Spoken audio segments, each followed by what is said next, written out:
Kita sudah memberikan surat himbauan ya kepada pemerintah Kota Surabaya untuk tidak melakukan mutasi jabatan terhadap seluruh posisi-posisi ya, posisi-posisi pejabat-pejabat dalam pemerintahan Kota Surabaya. Himbauan kepada pemerintah daerah ya untuk tidak menyalahgunakan kebijakan bansos. Selain itu juga kita memberikan pendidikan, Jadi pendidikan nanti akan politik ngirim kepada surat masyarakat. ngirim surat juga ke Pak Wali Ya, kira-kira? tentu saja begitu.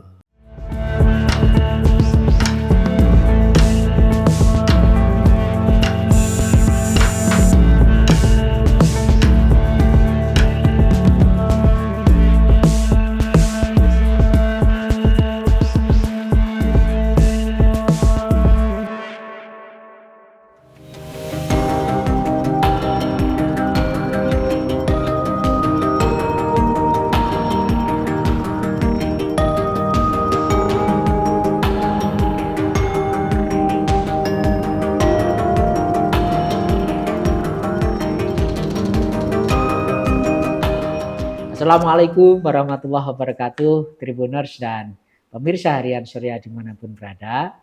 Kali ini saya berada di kantor Badan Pengawas Pemilu Kota Surabaya.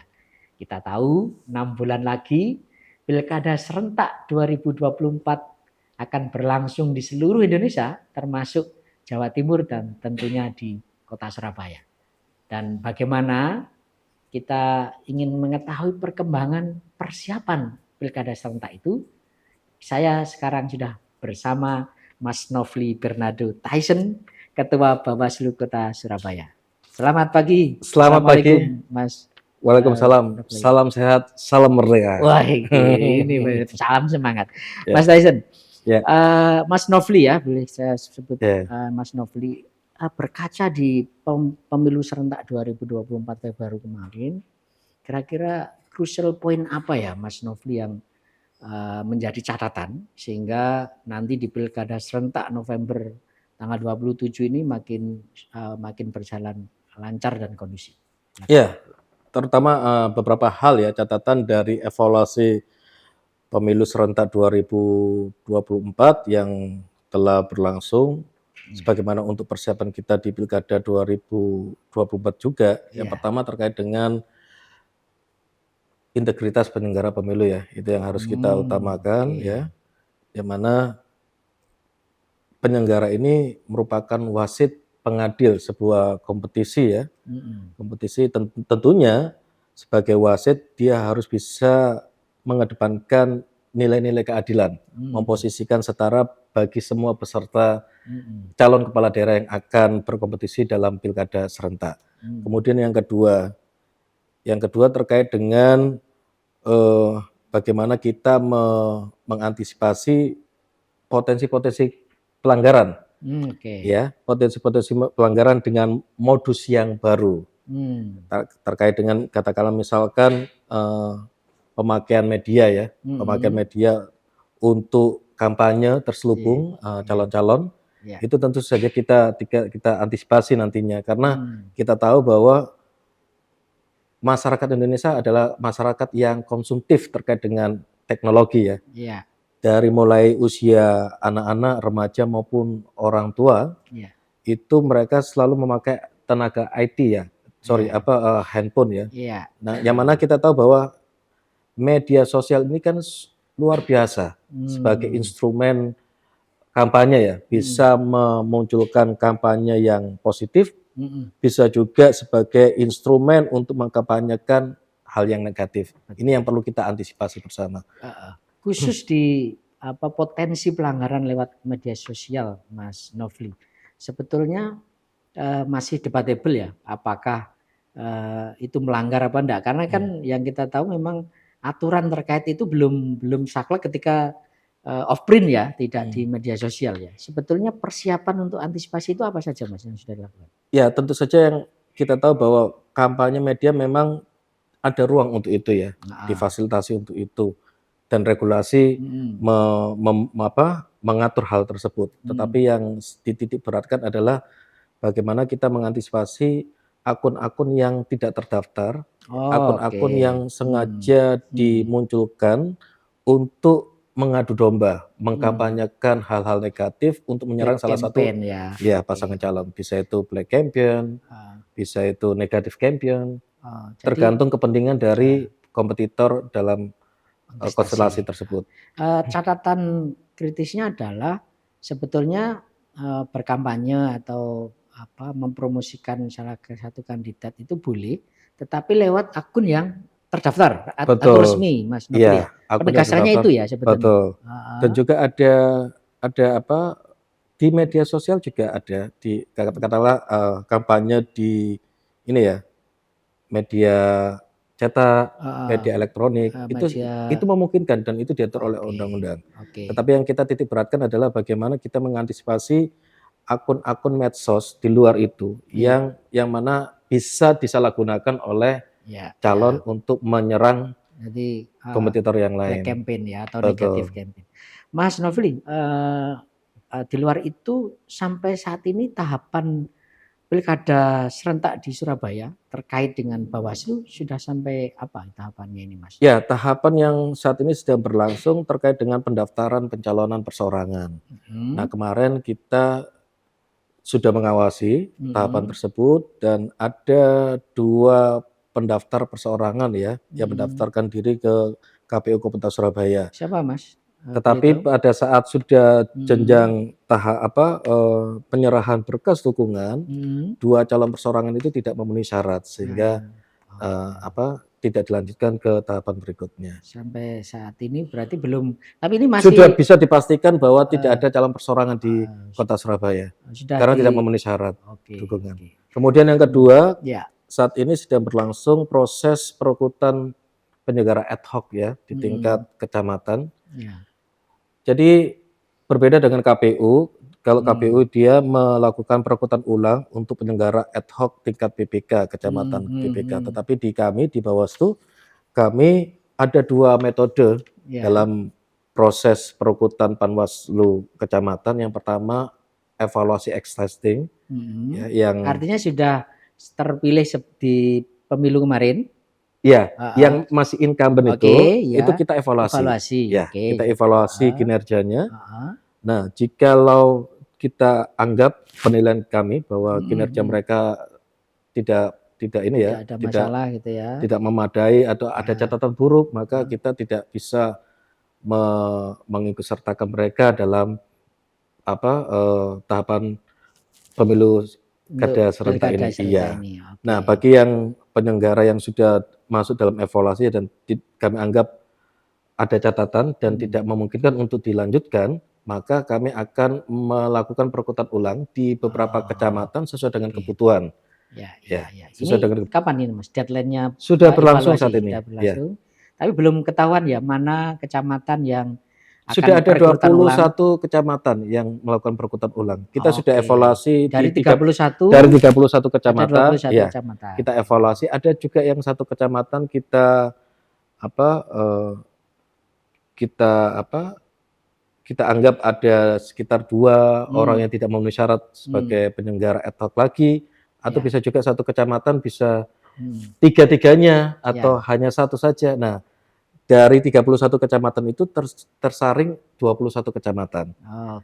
Nah, itu exercise itu sudah kita lampaui dan sekarang kita proses perekrutan di 21 kecamatan. Yang baru itu. Yang baru dan saat ini sedang proses CAT ya. CAT dan akan berlangsung ke tahapan berikutnya adalah wawancara dan nantinya juga akan ada pelantikan. Terpilih. Harus kita akui ya, Mas Nofri ya, masalah perekrutan Panwasras ini kan selalu jadi isu panas di Kota Surabaya. Kita tahu kemarin sempat ada masalah gitu ya. Ini antisipasi agar tidak terjadi masalah lagi dalam perekrutan Panwascam itu apa yang dilakukan, Mas Nofri? Ya, tentu saja kita membuka posko aduan masyarakat ya, tanggapan masyarakat. Jadi masyarakat apa yang bisa dilakukan di posko itu, Mas? Ya, masyarakat bisa memasukkan saran, lalu kemudian masukan terkait dengan calon-calon Panwascam yang mungkin menurut masyarakat, menurut temuan pencermatan dari masyarakat, calon-calon itu bermasalah. Bisa jadi bermasalah ketika pada saat melaksanakan tugas penyelenggaraan pemilu serentak yang sudah berlalu kemarin Februari itu, atau kemarin. juga katakanlah ada catatan-catatan buruk terkait dengan misalkan ijazah palsu, Hmm, lalu kemudian misalkan calon yang bersangkutan itu ada pernah terjerat masalah hukum atau hmm, sedang menjalani proses hmm. hukum atau bagaimana, itu masyarakat bisa memberikan Atau yang masukan. paling krusial Mas Nofli, apakah mereka terkait afiliasi dengan partai tertentu misalnya? Betul, bisa juga Ah, seperti itu, ah, afiliasi partai tertentu atau terkait dengan integritas ya itu tentunya ya kan. oke oke. Integritas, bisa juga mereka terindikasi Hmm, apa, anggota partai politik oke tertentu ya, ya, ya. lalu kemudian Hmm, mereka pernah menjadi partisipan partai partai tertentu, tertentu itu ya. bisa Jadi memberikan masukan mekanismenya masyarakat Bawaslu terbuka. Surabaya bikin posko, masyarakat bisa mengajukan informasi, keluhan, ngaduan, Yes, betul, lalu seperti kemudian itu. Bawaslu akan memprosesnya seperti apa, Itu Mas? akan menjadi bahan pertimbangan masukan bagi Oke, kami, ya. ya, untuk Bahan menentukan pertimbangan, lolos tidaknya betul, Panwasan iya. ini diseleksi gitu Ya, ya. jadi tentu saja Hmm, ada beberapa indikator kita dalam menilai kelayakan calon hmm, Panwaslu kecamatan ya, tidak hmm, hanya secara kualitas, hmm. tetapi yang lebih penting adalah terkait dengan integritas, Ya, ya, itu. betul. Mas terkait integritas ya, kita tahu lah memang apalagi di kota Surabaya ya yang memang jadi barometer politik di tanah air ya, di Jawa Timur gitu ya. Seberapa sulitnya ya menjaga Hmm, integritas sebagai wasit ini Mas. Kan hmm. pasti Mas Nofli pengalaman di pemilu sebelum-sebelumnya pasti banyak orang yang ingin mendekati Iya, Mas Nofli untuk betul. minta bantuan segala macam. Seberapa sulit Mas untuk menjaga integritas itu Mas? Iya, memang tantangan terberat dari penyelenggara pemilu tidak hanya di Surabaya saja ya. Ya, ya, Mungkin apa dinamika ini terjadi di seluruh betul. Republik Indonesia ya, khususnya di Mhm, penyelenggara. mhm, Tentu ada pendekatan, mhm. lobi-lobi ya, Iya, iya, lobi-lobi politik iya. untuk mempengaruhi Mhm, dalam pengambilan keputusan, mhm, pengambilan kebijakan, mhm. tentu akan dilakukan oleh tim sukses, Iya, betul. calon yang bersangkutan secara langsung, Mhm, untuk bisa mempengaruhi keputusan yang diambil.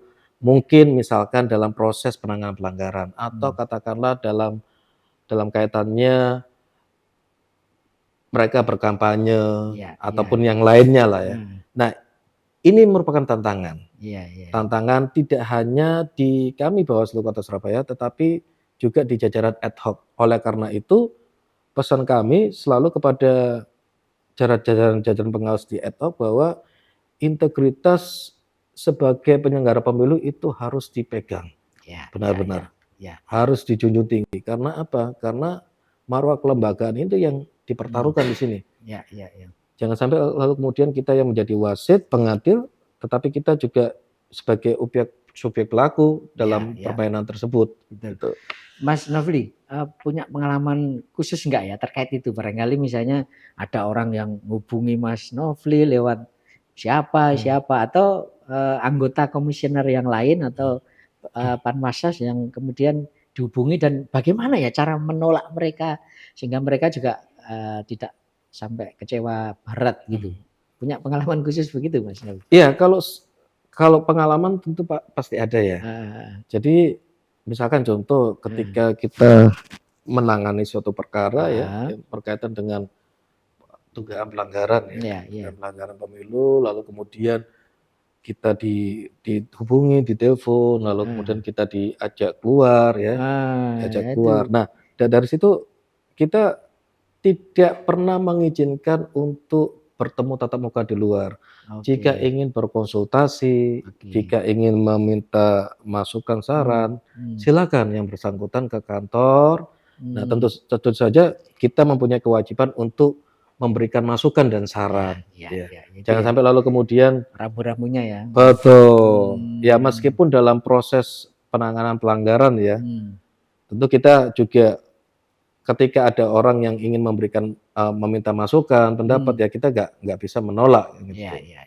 Ada yang ekstrim Bang, sampai nekat misalnya sampai menawari sesuatu kepada komisioner atau bahkan Kalau belum pernah, kayak gitu ya. ya, belum Hanya pernah. hanya menawarkan untuk Anu ya, ketemuan di keluar luar gitu, gitu ya. waduh. Baik, Mas Nofli, di, Pilkada Kota Surabaya ini kan kemungkinan Mas Eri Cahyadi incumbent wali kota akan maju lagi nih. Sudah mendaftar ke banyak partai. Artinya kemungkinan besar beliau menjadi salah satu kontestan. Nah, ketika dia masih tidak ada PJ ya wali kota saat ini Mas, meskipun nanti ketika kampanye mungkin hanya cuti ya Mas. Nah ini isu netralitas ASN itu menjadi krusial juga Mas di pemilu serentak kemarin. Nah, gimana tanggapan Mas Nofli agar netralitas ASN ini tetap terjaga di Surabaya? Ya, langkah kami yang kami lakukan, kita kan tidak di Bawaslu kan ada 2 yang menjadi prioritas kami ya, pencegahan dan penindakan. Nah, terkait dengan pencegahan bagaimana kita mengantisipasi mencegah agar pelanggaran itu tidak terjadi. Contoh misalkan kita sudah memberikan surat himbauan ya kepada pemerintah Kota Surabaya untuk tidak melakukan mutasi jabatan. Tidak melakukan mutasi jabatan terhadap seluruh posisi-posisi ya, posisi-posisi pejabat-pejabat dalam pemerintahan Kota Surabaya. 6 bulan sebelum pemungutan suara pelaksanaan ini artinya sudah, ini kan sebentar lagi tanggal 27 Mei 6 bulannya ya Mas ya? Iya. Itu nggak boleh ya berarti? Tidak diperbolehkan. Memang regulasi mengatur hal itu. Tidak kepala daerah dilarang untuk melakukan mutasi jabatan. Mutasi jabatan. Bawaslu mengingatkan dengan mengirim surat. Betul, surat himbauan. Tidak hanya itu saja, kepala daerah tidak diperbolehkan untuk mengambil kebijakan atau keputusan yang menguntungkan ya salah satu pasangan calon selama 6 bulan sebelum pelaksanaan. Jadi kalau misalkan hal itu dilanggar ya tentu aja ada konsekuensi pelanggaran administratif yang akan kita tangani. Itu pencegahannya. Kalau misalnya terjadi pelanggaran betul Mas, mekanismenya seperti apa? Ya tentu kalau terkait dengan pelanggaran netralitas ASN yang seperti yang Mas sampaikan tadi, ada ruang penanganan tersendiri ya, maka kita akan teruskan ke Komisi ASN. Ya, tetap pintu masuknya ada di Bawaslu.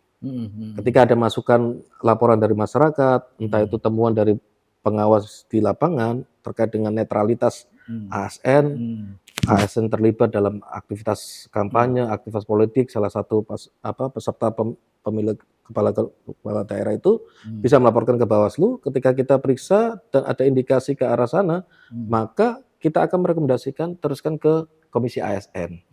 Ada kanal tersendiri di situ. Yang tak kalah jadi sorotan Mas selain netralitas itu soal bansos, bantuan sosial ya. Jadi kemarin di pemilu serentak juga ini sempat jadi bagian di gugatan ya, kontestan pilpres meskipun tidak terbukti. Tapi ini kemungkinan besar akan menjadi isu juga di pilkada ya. Bansos dimanfaatkan oleh salah satu kandidat untuk memenangkan di pilkada. Antisipasi Bawaslu seperti apa Mas? Ya tentu saja bansos ini kan program dari pemerintah ya. Nah, yang memungkinkan untuk penyalahgunaan bansos itu adalah calon-calon yang merupakan incumbent ya tentu saja.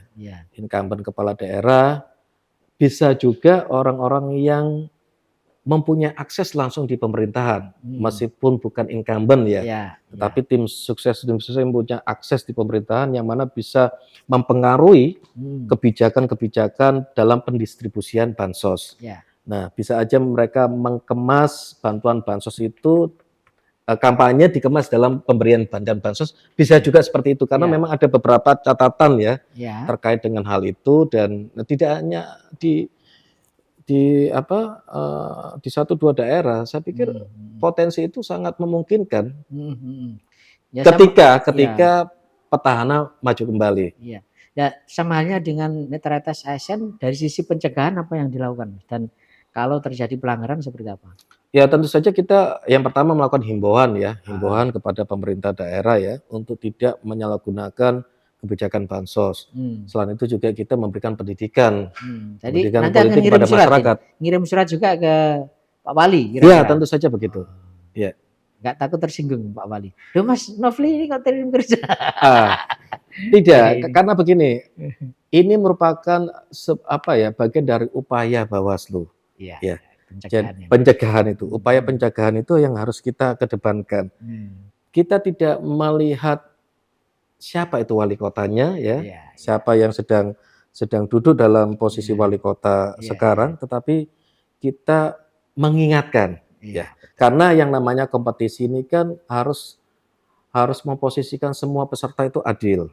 oke. Semua peserta tidak menggunakan fasilitas pemerintahan. Iya, betul. Entah itu dalam bentuk katakanlah bansos, entah itu dalam bentuk mobil dinas yang dipakai untuk kampanye, entah itu dalam bentuk kebijakan-kebijakan yang lain, yang sebenarnya notabene-nya untuk kepentingan masyarakat, bukan untuk kepentingan kampanye. Betul. Nah, itu juga yang kami akan tekankan kepada masyarakat melalui pendidikan politik bagi masyarakat. Ya. Memberikan pencerahan kepada masyarakat melalui yaitu tadi sosialisasi ya, kita di kampus-kampus, lalu kemudian di komunitas-komunitas, entah melalui kami langsung atau di jajaran ad hoc kami. Bahwa yang sebenarnya katakan misalkan contohnya ini adalah program pemerintahan ya, misalkan bansos yang memang diperuntukkan untuk masyarakat. Jangan lalu kemudian masyarakat dibodohi dengan yang namanya kampanye terselubung. Ini yang kita hindari. Baik, Mas Nofli, barangkali di ujung wawancara kita bisa menyampaikan himbauan atau saran kepada warga masyarakat Surabaya untuk ikut mensukseskan Pilkada serentak 2024. Monggo. Ya. Arek-arek Surabaya. Ya. Mari kita sukseskan pelaksanaan Pilkada serentak yang akan dilaksanakan di bulan November tahun 2024. Ikutlah berpartisipasi dalam hal pemantauan seluruh proses pelaksanaan Pilkada serentak di Kota Surabaya, baik itu Pilwali maupun pemilihan gubernur Jawa Timur di Kota Surabaya. Dengan cara apa? Dengan cara memastikan saudara masuk dalam DPT ya. Lalu kemudian kerabat-kerabat sekitar masuk dalam DPT, lalu kemudian cermati, lalu kemudian pantau seluruh proses penyelenggaraan tahapan Pilkada serentak, baik itu yang dilakukan oleh Bawaslu, entah itu dilakukan oleh KPU maupun oleh peserta Pilkada Surabaya. Tetap jaga kondusivitas Kota Surabaya selama proses pelaksanaan Pilwali Surabaya berlangsung.